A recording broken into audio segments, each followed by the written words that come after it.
Picking up where we last left off, Nezuko was poised to attack the demon obsessed with gobbling young women, remember?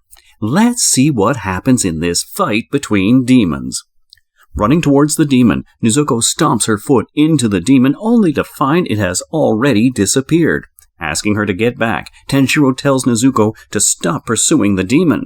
Trusting her to be strong enough to protect Mr. Kazumi and the unconscious woman against the demon, Tanjiro informs her that he is going down through the black substance to end things from the inside. Stepping through the black substance, Tanjiro finds himself descending in a swamp and notices pieces of fabric and other belongings around him, concluding that they might have been owned by the women that were abducted. Meanwhile, the remainder of the 2/3 of the demon overlook Tanjiro and slyly comment on his recklessness to jump into a swamp without much air where he wouldn't be able to fight to his full capability. What you don't know, demons, is that this guy has trained in the thin air of Mount Sagiri for way too long. Your swamp is much better, you shall see. Or maybe you won't, considering you'll be dead and all. When the demons get close enough, Tanjiro wields his sword and rapidly moves to make a whirlpool, which results in both the demons getting demolished in his wake. 2 out of 3 demons down, Tanjiro gets back to the surface to tackle the demon he left Nezuko with. While Mr. Kazumi anxiously waits for Tanjiro, Nezuko is hard at work battling the demon with her brute force. Witnessing her strength and speed, the demon is led to believe that she must have consumed huge quantities of blood, but little does he know that our Nezuko has simply stacked up her sleep. Just when the demon finally manages to strike Nezuko's head and prepares to attack again, Tanjiro gets out of the swamp and slashes the demon's hands off, one after the other. You messed with the wrong guy, demon. Cornering the demon at the end of his sword, Tanjiro demands to know about Muzan Kibutsuji. Shockingly, the demon turns fearful and replies that he cannot say anything, while internally thinking back to when Muzan Kibutsuji warned it not to tell anyone about him. While the hands of the demon regenerate, he makes to attack Tanjiro, still chanting that he cannot tell him anything. Having sensed the fear in the demon, Tanjiro realizes that he won't be getting any information from the demon and finally hacks him off. First mission as a demon slayer completed, Tanjiro.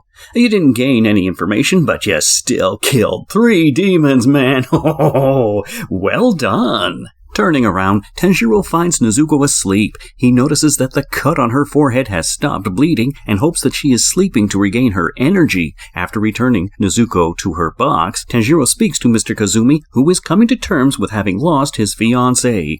He attempts to motivate Mr. Kazumi by saying that despite whatever turns life takes, we have to find a way to keep going. Handing back Satoko's red bow to Mr. Kazumi, Tanjiro takes his leave. While walking out of town, Tanjiro's anger builds against Muzan Kibutsuji. Just then, his crow arrives and informs him of his next mission in Asakusa, Tokyo. Awesome! Twinkling Tokyo, here we come! Dumbstruck by the crowd and all the development in the metropolis, Tanjiro drags a still-resting Nezuko to a tiny udon stall beyond all the hustle and bustle. Having just about taken a sip of his noodle broth, he senses a demon. He rushes towards the smell because this isn't just any demon. This is indeed the same smell Tanjiro had noticed around his house when he lost his family, which means this is Muzan Kibutsuji himself. Navigating his way around the horde of city crowd, Tanjiro finally gets to the demon. About to unsheath his sword, Tanjiro abruptly stops at the sound of a little girl in its arms calling him her father. Hence, Tanjiro registers with shock that Muzan Kibutsuji has disguised himself as a human to live among them. His shock elevates when the girl's mother gets there, and Tanjiro confirms by their sense that they are both humans. Tanjiro gets to witness Muzan Kibutsuji in action right there when on one hand he is innocently telling the girl's mother that he doesn't know who Tanjiro is, and on the other hand casually swiping at a random passerby, immediately turning him into a demon. this newborn demon promptly attacks his wife right there in the middle of a busy marketplace. So this is how Muzan Kibutsuji operates, is it? Definitely interesting. While Tanjiro struggles to control the new demon and keep him away from his wife, Muzan Kibutsuji and his human family walk away and disappear in the crowd before the police notice the commotion. Tanjiro tries to explain to them that he means no harm, but to no avail. Just when the police were about to hit Tanjiro, they are all distracted by a strong scent and a floral pattern. The healer demon, with enchanting blood responsible for the scent, asks Tanjiro to accept her distraction as help, and informs him that she would like to see the end of Muzan Kibutsuji as well. Elsewhere, in a dark alley, Muzan summons 2 of his henchmen and orders them to kill the demon slayer with the Hanafuda earrings. This guy has some past trauma if he registered Tanjiro's earrings this quick. Good to know that he is scared of something, or someone. Reaching the healer demon's house with Nezuko, Tanjiro sees her tending to the woman who was attacked by her husband demon. She tells Tanjiro that the woman is fine, and that the husband has been confined in his basement. She then introduces herself as Tamayo, and expresses hope that Tanjiro will get along well with the boy who helps her, Yoshiro. She explains to Tanjiro that it isn't difficult for her as a demon to treat humans, as she has reformed her body and even managed to break free of Muzan's curse. Does anyone else feel that Tamayo will definitely be able to provide a solution to turn our sweet Nezuko back to a human? Elaborating their way of life, Tamayo says that they refrain from eating people but buy blood from cash-strapped humans under the guise of using it for transfusions and consume a few drops instead. Further, she says that since she turned Yoshiro into a demon, he needs even lesser human blood than she does. Observing Tanjiro's surprise at this revelation, Tamayo confirms that it is true, in general, that only Muzan Kibutsuji can create new demons because Yoshiro is the only demon Tamayo has been able to create in the 2 centuries of her existence. She clarifies that she does not aim to create more demons, but she resorts to this option only when she comes across people who have terminal illnesses and no other way to continue living. Relying on his senses that prove she is good at heart, Tanjiro asks Tamayo if she knew of a cure for Nezuko. Meanwhile, Kibutsuji's henchmen have followed the trail of Tanjiro's scent and managed to reach outside the magically hidden entrance of Tamayo's residence and are wild with anticipation about killing Tanjiro. Inside, Tamayo replies that there is a way to turn Nezuko back. Called it, didn't we? Let's wait a bit though. Tamayo assures Tanjiro that like every illness has a treatment, they will find a way for Nezuko too, through research. Oh, there's that, but For the research of the antidote, she asked Tanjiro to get the blood of the demons who have Kibutsuji's blood in them, while asking his permission to analyze Nezuko's blood.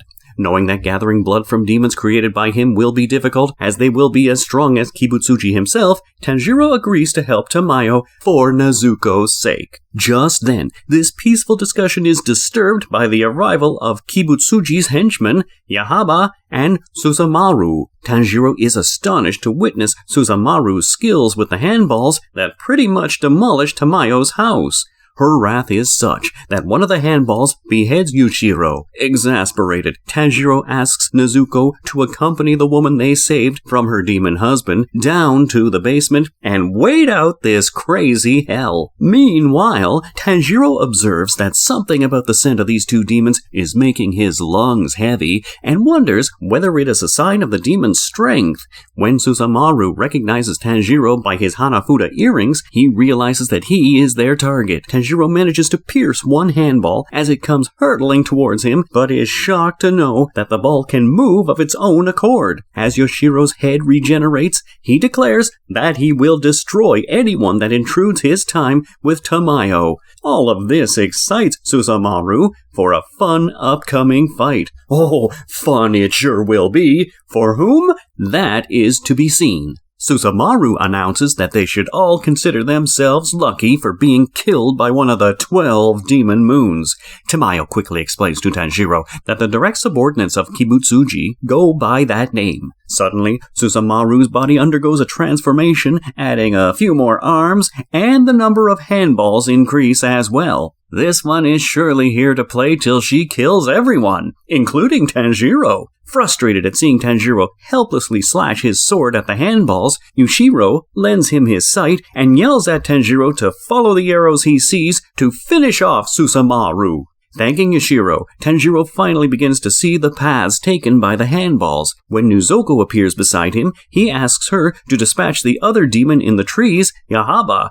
Outside, with 6 handballs chasing him, Tanjiro hopes Nezuko finds Yahaba in time. Meanwhile, Nezuko's kicks are defended by Yahaba, and at the same time, the arrows marking the paths of the handballs disappear. Using his water of breath and flowing dance, Tanjiro is able to slash the 6 handballs with Susamaru's 6 arms as well. After confirming with Tamayo that these demons are similar to Kibutsuji, Tanjiro decides to harvest their blood. While her broken arms disintegrate into nothingness, Susamaru hears Tanjiro's wish of harvesting her blood and declares that she will not allow him to do any such thing. Yushiro warns Tanjiro to remain alert and not let his guard down while dealing with such a powerful demon. Noting her regenerated arms, Tanjiro realizes that Susamaru's recovery rate is even faster than the morphed demon he tackled during final selection. Just then,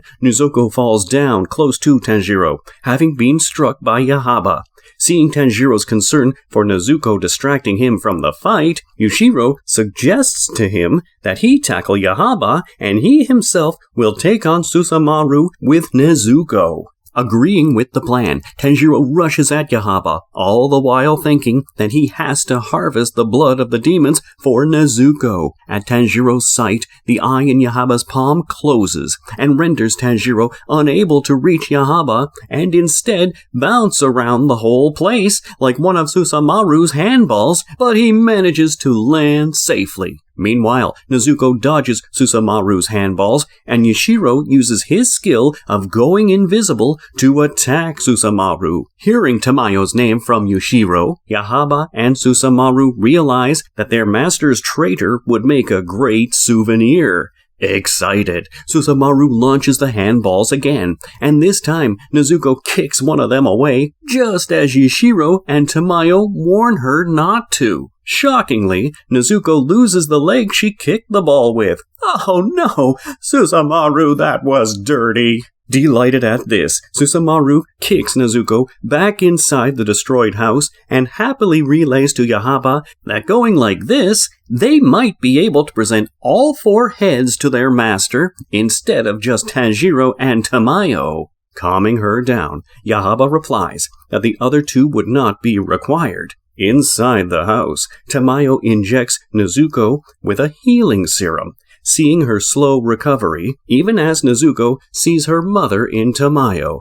Oh, empathy runs deep in this family, huh? Outside, Tanjiro faces off with Yahaba. Realizing that his regular moves would be of no help against Yahaba's arrows, Tanjiro decides to counterattack instead of just defending. With a combination of skills and smartness, Tanjiro manages to reduce the distance between them, and hitting Yahaba with a lateral water wheel, hacks his head off. Yes! To see what happens to Susamaru and whether Nezuko gets her leg back, you are going to have to give this video a quick like and then wait for the bell icon to let you know that I am back. Oh, and I am sure you are also curious to know whether Tanjiro manages to harvest some demon blood as well. Be sure to be here. See ya. Bye-bye.